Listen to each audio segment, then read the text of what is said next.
jinaysa heerka golaha wasiiradu ay runtii gaareen waxaana afarta tubood aad soo bandhigteen maanta ee siyaasadda loo dhan yahay tubta dhaqaalaha iyo horumarka tubta amniga iyo horumarinta arrimaha bulshada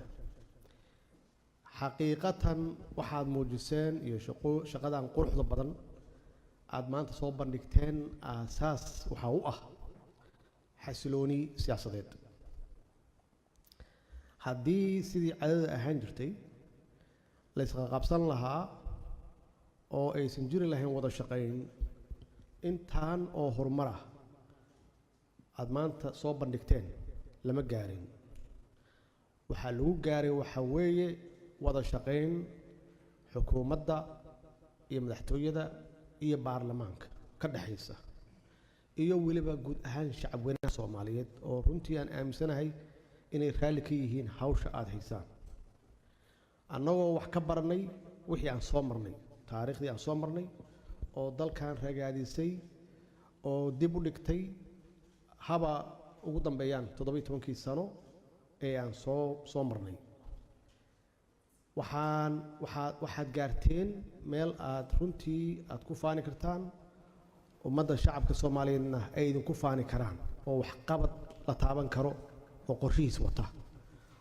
oo afartaas tubood aad sheegteena waxaa kale oo runtii ay dhashay intaas aan sheegay wada shaqaynta iyo xasiloonida waxay dhashay dawlad wanaag oo caalamkii maanta uu nagu ammaanayo oo ay sheegaan Soomaaliya in la aamini karo maanta oo inta dhaqaalaha halkan lagu soo bandhigay ama maalmahan aan ka hadlaynay waxaa suurtagelisay inay yiraahdeen dawladdan waa dawlad hufan oo nidaamsan oo aan wax ku darsan karno kuma imaanin sheeko la isu sheekay kuma imaanin waxay ku timid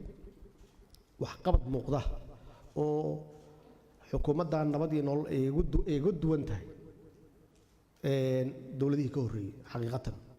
ma aha waxaan idinku ammaanayo ama idinku faaninayo laakiin waa in la sheego waxa wanaagsan in la sheego taasna markhaati waxaa ka furay oo markhaati ka noqday beesha caalamka khaasatan hay-adaha dhaqaalaha ee adduunka yaa caddeeyey dawlad wanaaggaasi waxaan markhaati madoonto ah oo aan caddeennay oo kow ka ah la dagaalanka musuqmaasuqa dawlad wanaaggeeda lagama shaqayn karo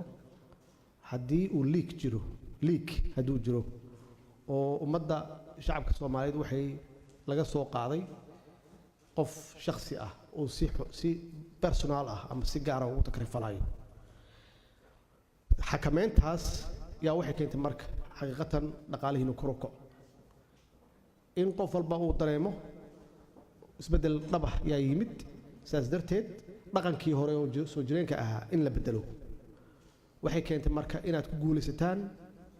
oo idinku ammaanaya inaad bixisaan mushaharaadka wax sahal ma aha mushaharaadka bixintiisa maxaa yeelay wax caado ah ma ahayn qof intuu shaqeeyo oo soo dhiido uu gurigiis markuu ku noqdo isagii reerkiisii uusan waxba u haynin uuna sheeganayo inuu dawlad u shaqeeyo oo weliba shacabkii laga aruuray canshuurtii wax lagu macnayo maaha runtii waxaan oran karaa waxa weeye waa big achievement waxa weeye horumar weyn oo la gaaro weyn arrimaha amniga dalka dagaal ku jira muddo dheer 10 sano ah waxaan la dagaalanayna ma aha ciidamo la soo fadhiya ma aha oo conventional ma aha waa ciidamo ku dhufo ka dhaqaaq ah oo xag jira ah oo nolosha aan qiimo u lahayn wiilasheenina waqti dheer ayay qaadanaysaa la dagaalankooda iyo inaan ka adkaano annagoo isku dareyno xoog iyo xeelad iyo inaan raadino waxaan kala hadli karno aan ka soo saari karno arrimaha bulshada oo aad sheegteen iyada naftigeeda waxaan aaminsanahay shacabka Soomaaliyeed inay ku qanacsan yihiin dawladda nabad iyo nolol xaqiiqo waay inay ku qanacsan yihiin 100% oo taageero buuxda aad ka haysaan oo aad fahamsan tihiin inaad nasiib u yeelateen inaad u adeegtaan shacabkaas ammaanadoodana u haysaan si maxaan ku raahdaa hufana aad hawshiina uga soo baxdaan taasna runtii waxaan ku ammaanayaa ra'iisul wasaaraha oo runtii isagu muujiyey leadership golahan dhexdiisa muujiyey leadership maxaa yeelay waxa weeye waxaan ku heshiin aniga isaga xaqiiqatan oo markhaati ka tihiin in dalkan muddada dheer burburayay inaan u istaagno idinkana garab yaa u noqoteen oo runtii waa fuliseen awaamirtiis aad iyo aad yaan kugu mahad celinaya waxaa intaas dheer oo afarta tubta ah aad sheegteen aan ku dari lahaa aniga oo muhiim ah weliba waqtiga hadda aan ku jirno tubta siyaasadda arrimaha dibadda waa muhiim in dal walba aan ka leenahay siyaasad cad regionka aan ku noolnahay oo Horn of Africa ah isbeddel weyn yaa ka dhacay sidaan ula jaan qaadi lahayn sida annaga waxaan haysano aan miiska soo saari lahayn sidii aan u raadin karno kuwa kale waxaad la socotaan arrimaha khaliijka iyada naftigeeda oo runtii culays badan waayaha nagu ahayd iyada naftigeeda waxay u baahan tahay siyaasad cad oo maxaan ku raahdaa wasiirka arrimaha dibadda uu hogaaminayo ay maskaxdooda shiilaan ay ka soo saaraan ma aha maanta waxaan qabanayno 5 sano soo socota xaggee joognaa yaa naga maqan dowladahii kale yaan ka raadinaa taageero inkastoo aan ku guulaysanay hadda oo aan aaminsanahay aan idinku ammaanay maanta sharafkii iyo karaamadii ummadda Soomaaliyeed inaan soo celinay oo aynan ahayn rubber stamp dad wixii loo sheego waa yahay yiraahda iyagoona ka fiirin maslaxadooda iyo dantooda ka fiirin annaga maslaxadeena kow noo ah kadibna waxaan fiirinaynaa waxaan wada qabsan karno oo ah mutual respect ixtiraam uu ku jiro laakiin aynan is oran waa burburteen dhulkaa taalaan isii dhiiba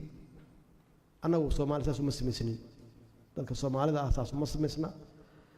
haddii dad khalad naga fahmeenna khasbiyan waxay fahmayaan sida hadda aan u shaqeyno oo aysan ahayn wax annagu shakhsi ahaan aan jecelnahay iyo waxaan subaxdii la soo kacno aysan ahayn ay tahay waxa dalkan iyo dadkan danta u ah maxaa yeelay iyaga naftooda danahooda ka shaqaysanayaan markay kuu imaanayaan ay waxay kuu sheeganayaan danahooda marka haddaadan adiga danahaagii annagoo maalayna ummadda Soomaaliyeed aynan danahayna ka hadlin haddee maslaxadda ummadeenna ma hayno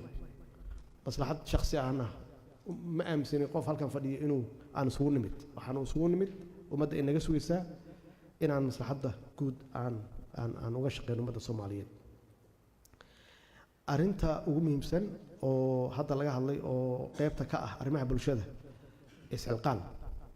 waa arrin aad iyo aad u muhiimsan aad iyo aad muhiim u ah annagu dhaqaale ma hayno dowladaha qaniga ah oo dhaqaalaha haysta oo noo maxaan ku raahdaa garbaxayana ma hayno oo leh dalkan waa burburay hadhow 30 sano 20 sano wixii aad kala heli kartaan ama aad kala faa'iideysan kartaan hala gaar laakiin hadda hala dhiso ma hayno saas darteed annagana isku tushano weeye marka haddaan dhaqaalaha lahayn dadkii waa haynaa man powerkii maxaan sameynaynaa marka ma waxaan sugaynaa ilaa aan dhaqaale helno dhaqaaluhu wuxuu ku yimaadaa horta inaad kacdo aad shaqayso oo waxa adiga aad haysto aad wax ka samayso horta iyo dhaqaalaha ku yimaadaa marka inaan xooggeena isticmaalno caqligeena isticmaalno saas u sameeyna dadkeena inaan ku abaabulno la rabaa idinkaana u ah hogaankii dadka idinka la rabaa iyo wasaaradihiina inaan ka bilowdaan shaqada waxa igu maqaala ah ilaa 6 kun inay gaarayaan shaqaalaha rayidka ah ciidamaduna waa 26 kun intaan mushaharka siino intaas haddii la isku daro kaligood yaa magaaladan bilicdeeda waxay ka soo saari karaan Rome oo kale ama Paris oo kale xaqiiqatan haddaan shaati u laabanno oo kaliya 4 saacadood usbuucii aan u labisano waxaan aaminsanahay magaaladan inay bilicdeeda la tartamayso magaalooyinka horumaray inay la tartamayso marka waxaan nahay xoog fadhiya waxaan sugaynaa ummad kale inay noo timaado ama dalkaan noo xoreyso ama dalkaan noo dhisto taasna waxaan sugaynay 30 sano waan imaan weydi maxaan sameeynaa marka ma 30 sano kale sugaynaa marka in loo yimaado sidii inaan curyaan nahay idinkaa la rabaa inaad bilowdaan wasiirada la rabaa inay bilaabaan wasiirada la rabaa inay bilaabaan oo ay tusaan shaqaalahooda wasaaraddeeda qashin ma hor ooli karo meesha bacaadka ah waa inaan ubax ku beero oo aan biyeeyo marka taas keento shacabku waxaan oran karnaa soo baxa marka qof walba Soomaaliya hadduu galiyo isbuucii 2 saacadood Soomaaliya dhan ku dhisi karnaa jidad ha ahaato maxaan ku raahdaa dhismaha ahaadaan warshado beero wax walbaba inta hadda ay howlwadeennada sheegeen golaha howlwadeennada ay sheegeen xafiiska ra'iisul wasaaraha ay sheegeen toobka ay sheegeen ka marna in aan u istaagno kulligeen annagoo midaysan in aan kala shaqeyno oo aan qayb ka noqono implementationka waxaan isma fulinayso waa inay jiraan dad fuliya dadkii fulin lahaana waa annaga meel kale kama raadinayno cid kale aan ka raadsanayno ma jirto marka waa ku faraxsanahay in aan maqlay inuu jiro halbeeg shacabka Soomaaliyeedna runtii maanta markay dhageystaan programkiina ay fahmaan meesha aan joogno iyo meeshaan u soconno waxaan aamsanahay qulubtooda inay degayso ay ogaanayaan inay jiraan golo wasiiro oo u maqan oo ka fakaraya oo leh qorshe howleed xadadan oo number leh waxaan idinkula talinayaa marka wax walba aad qabanaysaan ummad u soo bandhiga dadku ma ogaan karaan waxa wadaan iyo waxa ka shaqeynaysaan waxay la mid tahay idinkoo jidka tareenka ah dhulka hoostiisa ka dhisaya lama oga meeshuu marayo mugta waxaa laga yaabaa inuu gooyey 100 kilomitir laakiin wax og ma laha waxaa la rabaa marka waxaa qabanaysaan inaad dadka tustaan uu noqdo tareen jidkiisa kor laga dhisayo oo ay dadka la socdaan meesha uu marayo marka aniga iimaydan sheegin hadda halbeegyada 285 inta qabsoontay waa idinka sugaayay hadda haddaan lahayn kulley warbixinteeda waa idinka sugi doonaa qorshe howleedyada aad sheegteen oo 1986 ah iyada nafteeda intaa ka qabateen inkastoo aan ogahay wax badan inaad ka qabateen laakiin inaan shacabka u sheegno oo aan tusno in dawlad u maqan oo u shaqeynaysa inay jirto waxa kale oo aan leeyahay waxaan ka hadalnay arrimaha inclusive politicska maxaan ku raahdaa siyaasadda loo dhan yahay waxaan idinka codsanayaa usbuuca soo socda in aan ansixisaan sharciga doorashooyinka si annaga ay nooga dhammaato xukun ahaan idinkaga dhammaato oo sanadka dhammaadkiisa baarlamaanku ay u ansixiyaan suusan waqti nooga lumin marka iyaga baarlamaanka golaha shacabka aan ku daba joogna marka in si loo qabto 2020 electionka inay baasiyaan ama proof gareeyaan sharcigaas waxaan rabaa xogaa yar inaan warbixin ka siiyo safarkaygii doraad aan ku tagay magaalada marka horta waa magaalo taariikhi ah magaalo aad iyo aad u qurxoon weeye haddii ay hesho dawlad wanaagsanna bilicdeeda iyo quruxdeeda loo isticmaali karo ama laga dhigi karo magaalo dalxiis maxaa yeelay daaraha ku yaalla historic buildingska ku yaalla waa runtii waxaan ku faani karna waay waxaan aamsanahay hawshii ay qabteen awooyaasheen weeye inaan dib u soo cusboonsiino oo aan dib u qurxinno waxyaabaha marka aan ku arkay oo runtii iga yaabiyey oo meel walba oo dee Soomaaliya ka tirsanna ay ka jiri karaan waxa weeye arrintan markaan furnay wasaaradda waxbarashada goodax ayaan dhaweyd oo aan la soo wareegnay iskuullada faraha badan ciyaal yar ah oo aan ku arkay waxay ii sheegeen waa la socdaan inaan iskuulladii la soo wareegnay waxay yidhahdeen goorma annaga iskuullo halkan looga dhisayaa goodax shaqa ku taala marka ciyaalka ilmaha caruurteenna jooga magaalada marka iskool ma dhigtaan nasiib darraa ku dhacday waxay ahaayeen mujtamac korkooda lagu dagaalayay muddo dheer alxamdulilah waxaan geennay ciidamo wanaagsan ciidamo badanna waa geen doonnaa magaaladaas gacanteennay ku jiri doontaa insha allah hadduu ilaah yidhaahdo maxaa yeelay waxaan xasuustaa 2013 yaa magaalada isla xoreeyey 2013 ilaa 2016 February magaalada cid xukuntay ma jirin qayb Amisom baa ka fadhiday qayb SNA yaa ka fadhiday qayb shabaabka ka fadhiday qaybna waxaa ka fadhiyey beelo ciidamo beeleed yaa ka fadhiyey marka isma galayn mujtamaca meesha deganaa marka waxay ku jireen hostage meel ay aadi karaan ma jirin February 2016 yaa waxaa la wareegay magaalada maamulkeedii shabaabka ilaa anagu 2 bilood ka hor aan ka furfurnay macnaheedu waxay tahay dadkaas shacabka dhibaatada haysataa waxay haysataa meel walba shacab Soomaaliyeed joogaan dhibkaasay qabaan waxay sugayaanna waa dawladooda oo idinka ah marka goodax waxaan ku weydiinayaa ama ka codsanayaa usbuucyada soo socda inaad tagto meeshaas in iskuuladii dawladdu lahaan jirtay dib loo soo celiyo isxilqaan la geliyo oo shacabku dhistaan waalidiintu ay dhistaan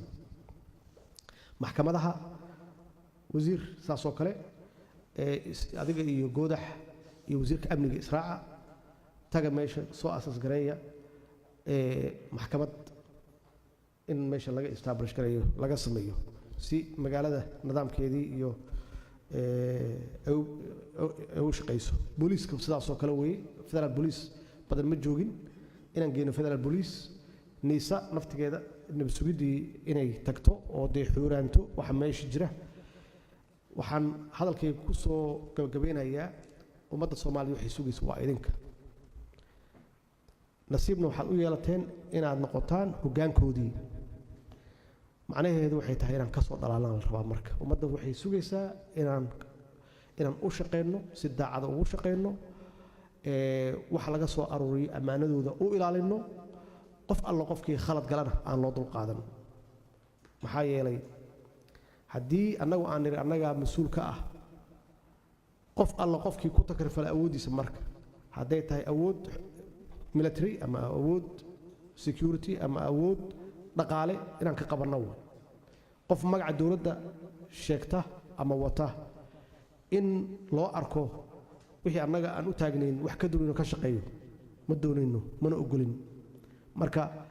qof kasta oo dawladda ka tirsan oo khalad gala hal khalada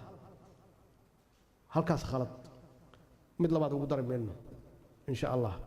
idinkana shaqaalihiina saas oo kale ugu sheegaysaan inay dhamaatay waqtigii maxaan ku raahdaa aan dan laga lahayn ummadda wax loo hayo dan laga lahayn waa mahadsantihiin walaalayaal insha Allah inta kulliba barnaamijkan ka dhimana waa idin dhageysanaya waa mahadsantahay